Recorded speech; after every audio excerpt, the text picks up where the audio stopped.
this is the variance. See it?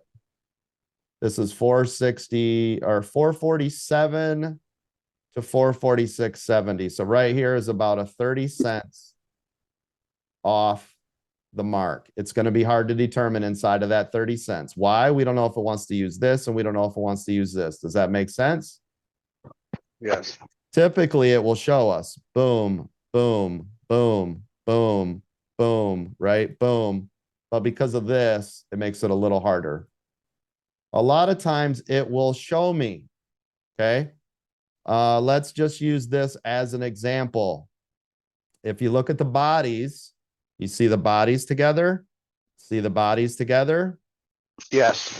So if the bodies are together right here, bodies are together, I'll use the bodies and not the wick. Notice I used the bodies right here and I didn't use the wicks. See it?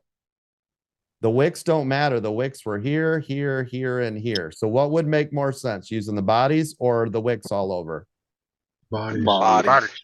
That's Bodies. that is the difference between which one I use. Does that make sense?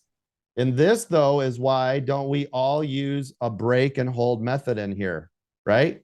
So think about it. If this was our level, let's say it was coming down, right? And this is our level of support because it's underneath us, right?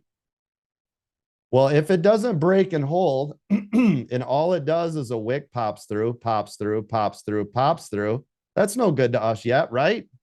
That is why it has to be a break and hold is for that exact reason.